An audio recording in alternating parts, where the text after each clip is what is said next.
உலகத் தமிழர்கள் அனைவரையும் மத்திய கிழக்கில் இஸ்ரேல் பலஸ்தீன போரினுடைய செய்திகளுடைய தற்போது மிக முக்கியமான செய்திகளை நாம் பார்க்கிறோம். அதில் முதற்கண் இஸ்ரேல் இராணுவத்தில் எப்போதும் நடக்காத, உலக வரலாற்றில் நடக்காத ஒரு சம்பவம் நடந்திருக்கிறது.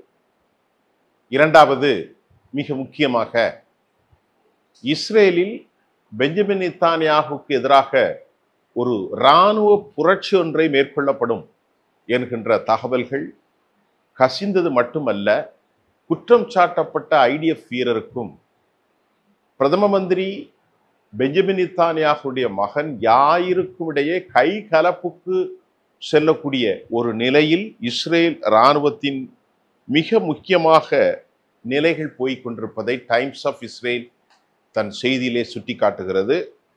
ஏனென்று சொன்னால், செய்திகளில் ஆதாரமாகத்தான் நாம் ஒவ்வொரு செய்தியும் இன்னல்ல வந்திருக்கு, ஒய்நெட்ல வந்திருக்கிறது, டைம்ஸ் ஆஃப் இஸ்ரேலில் இருக்கு, அதே மாதிரி ஜெருசலேம் போஸ்ட்ல இருக்கு, யாஹூம்ல இருக்கு, எடியோத் அஹ்ரோனோத்தில் இருக்கு, வால் ஸ்ட்ரீட் ஜேர்னல்ல இருக்கு, நியூயார்க் டைம்ஸ்ல இருக்குன்னு ஏன் சொல்றேன் அப்படின்னு கேட்டா, அப்பதான் அந்த செய்தியினுடைய உண்மைத்தன்மை உங்களுக்கு உறுதிப்படுத்தப்படும். கோடிக்கணக்கான லட்சக்கணக்கான யூடியூபர்ஸ் தங்கள் மனம் போன போக்கிலெல்லாம் செய்திகளை வழங்கி கொண்டிருக்கிற போது துல்லிய தன்மையும் தங்களுடைய கருத்து மாற்றத்தை தாண்டி செய்தியினுடைய ஆழத்தை நாம் புரிய வேண்டும். இப்ப நான் ஒரு செய்தி சொல்றோம்னா என்னுடைய கருத்து வேறு. இஸ்ரேல் எக்ஸ்ட்ரீமா போகக்கூடாது அப்படிங்கிறது என்னுடைய கருத்து. மனித இன படுகொலைக்கு எதிரான நடவடிக்கைகளை மேற்கொள்ளக்கூடாது என்பது என்னுடைய கருத்து. அதை தாண்டி இந்த என்ன நடக்குங்கிறத சொல்றது செய்தி. இப்ப நம்ம முதல்ல சொல்ல போற செய்தி, இஸ்ரேல் அரசாங்கம், அதாவது பெஞ்சமினுடைய அரசாங்கம் told the repay for free the vacation vouchers. இராணுவத்துக்கு வெக்கேஷன் வவுச்சர் கொடுக்குறாங்களாம். அதனுடைய மதிப்பீடு என்ன அப்படின்னு நீங்க பாத்தீங்கன்னா, 413 அமெரிக்க டாலர் அல்லது 1240, இந்த ரெண்டுக்கும் இடைப்பட்டது. அவங்களுடைய தரம் பொறுத்து ஒரு 413 அமெரிக்க டாலர்லிருந்து 1240 அமெரிக்க டாலர்கள். அது ஷேக்கல்ல பாத்தீங்கன்னா அது கொஞ்சம் கூட வரும், அது அந்த நாட்டுடைய ஷேக்கல். ஆனால் உலகளாவிய மதிப்பிற்கு வெறும் 400 டாலரையும் அதை தாண்டி 1240 டாலர் வரை அவங்க ஒரு வவுச்சர் கூப்பன் கொடுக்குறாங்க. யாருக்கு? இராணுவத்திற்கு. அது அந்த வவுச்சர் கூப்பினுடைய இந்திய மதிப்பிற்கு இந்த 1240 பெற்றால் அது 1 லட்சம். 400 டாலர்னு பார்த்தா அது ஒரு மிஞ்சி மிஞ்சி போனா ஒரு 32,000 ரூபா, அவ்வளவுதான். 30,000 32,000 ரூபா இந்திய மதிப்பிற்கு வரும். இது கீழ்மட்டத்திலிருந்து மேல்மட்டம் வரைக்கும் அவர்களுடைய தகுதியை பொறுத்து ஒரு வவுச்சர் கூப்பரை கொடுக்குறாங்க. கொடுத்துட்டு இப்ப என்ன சொல்றாங்க இஸ்ரேல் இராணுவம், அதெல்லாம் நீங்க பயன்படுத்தக்கூடாது, எல்லாம் கேன்சல் பண்ணிட்டாங்க. அந்த நாட்டுடைய பொருளாதாரம் எப்படி இருக்கும் அப்படிங்கிறத நான் ஒன்றும் சொல்ல வேண்டியதில்லை.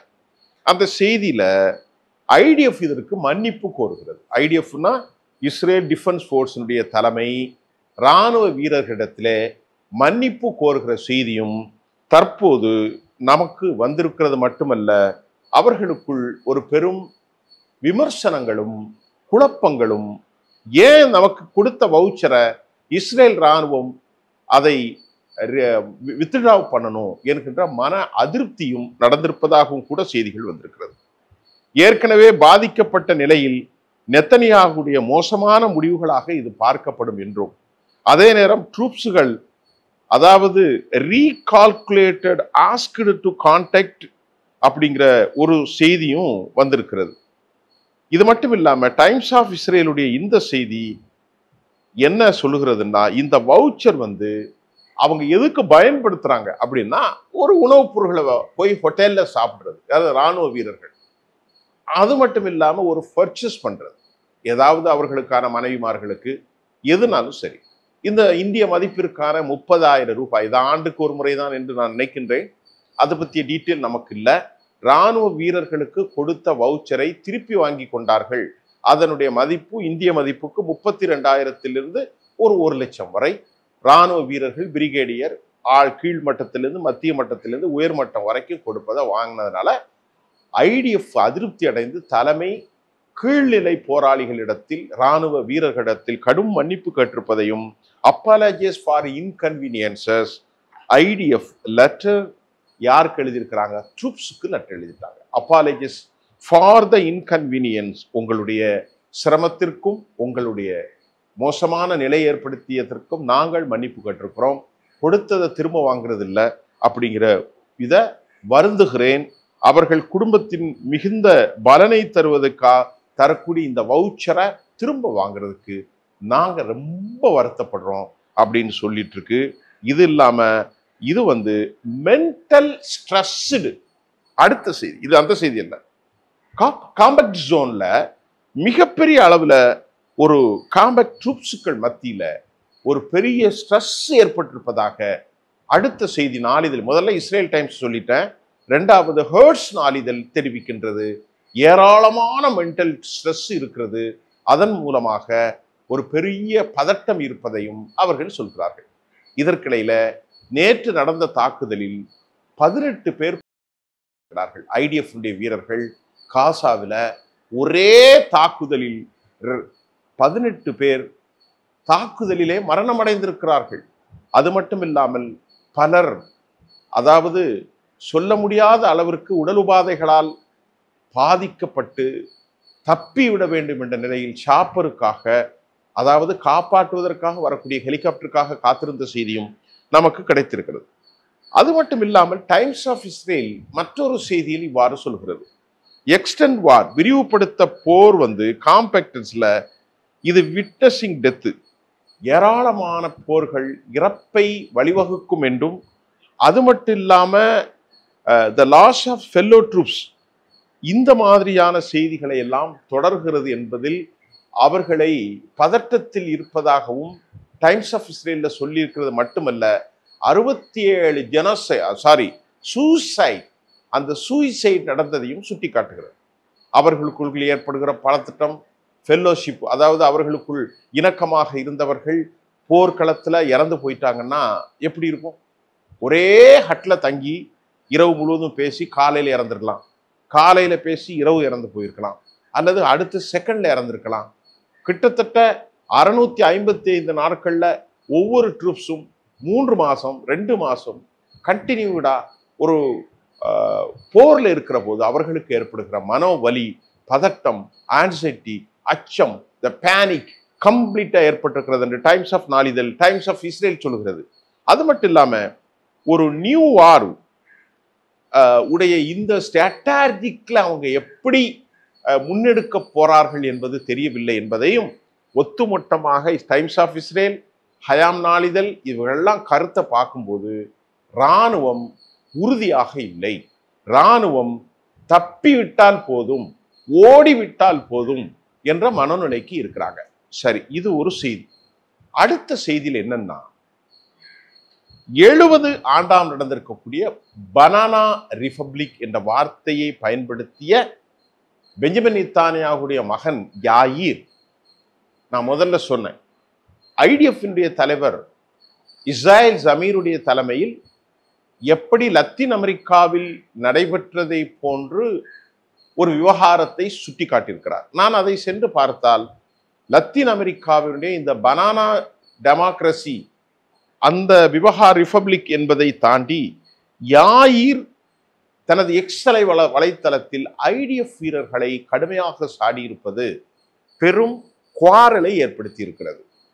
இதன் விளைவாக இராணுவ தலைமை பயங்கர அதிருப்தியில் இருப்பதும், அவருடைய வார் கேபினெட்ல நடந்திருக்கக்கூடிய இன்பிட்வீன் த போர்ட்போலியோ இராணுவ அதிகாரிகள் தலைமை பொறுப்பாளர்களுக்கு இடையே பெரிய அளவுல கருத்து மோதலை ஏற்படுத்தி வாய் தகராறுகளை ஏற்பட்டிருப்பதாகவும் கூட ஆதாரப்பூர்வமான செய்திகள் நமக்கு வந்திருக்கிறது.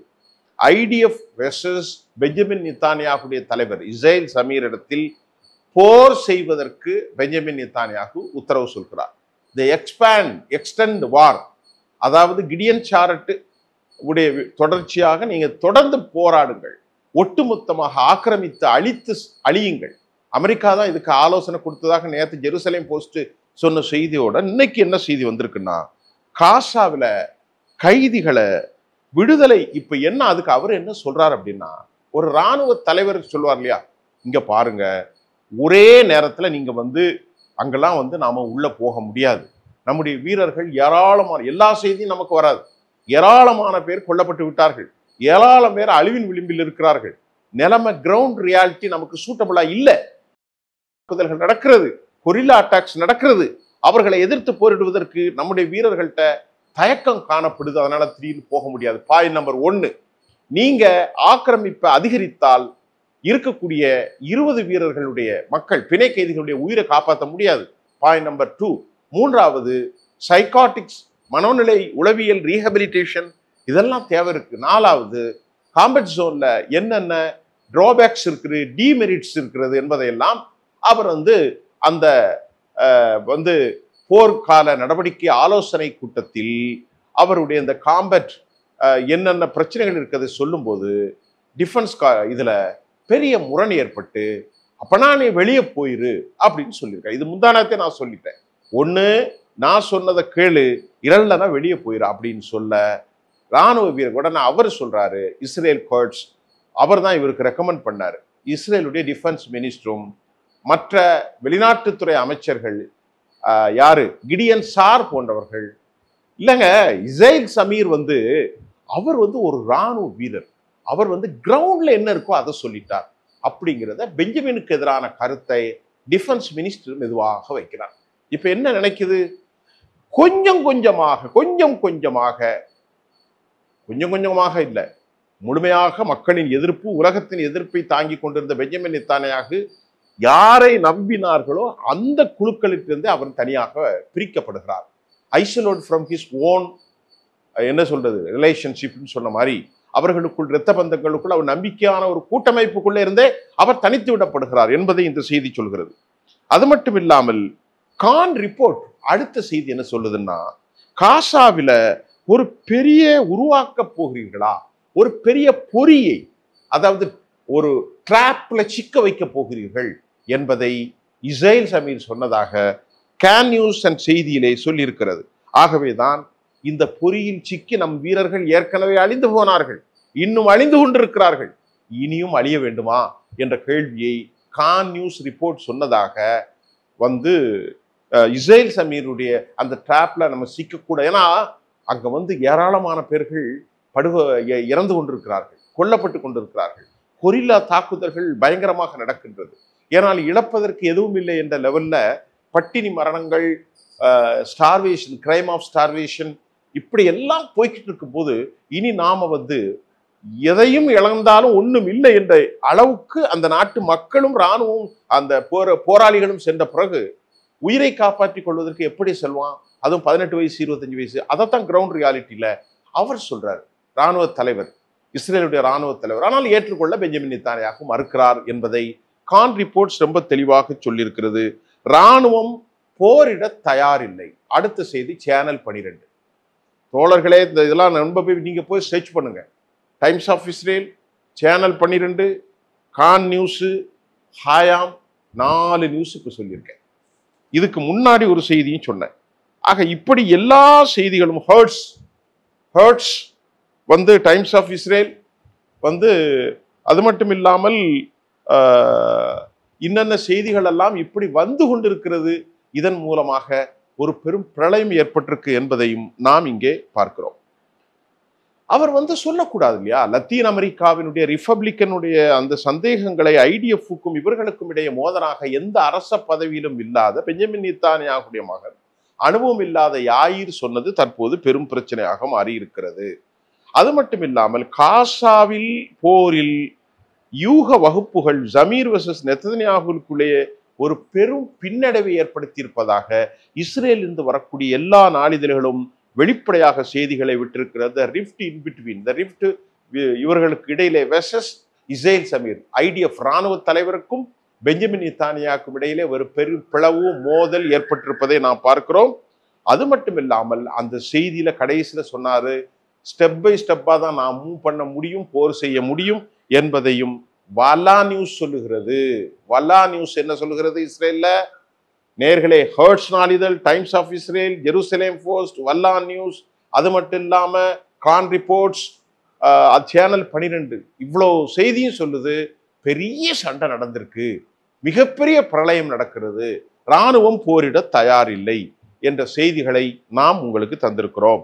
அது மட்டும் இல்லாமல் இவர்களுடைய நோக்கம் என்னென்னால், அவன் மனச்சிதைவு நோயிலே பாதிக்கப்பட்டிருக்கிறார், எப்படியாவது ஆக்கிரமியுங்கள், பைத்தியக்காரர் மாதிரி பெஞ்சமின் பேசுகிறார் என்ற தகவலை நாம் உறுதி செய்ய முடியுது. ஆக்கிரமியுங்கள், அவர்களை கொள்ளுங்கள், வெட்டுங்கள், அவர்களை நாசமாக்குங்கள், அழித்தொழியுங்கள் என்ற பாதையைத்தான் பென்கேவிரும் இஸ்ரேல் சமீரும் பெசல் சுமோட்ரிச்சும் சொல்கிறார்கள் என்ற தகவலையும் நாங்கள் வைத்திருக்கிறோம்.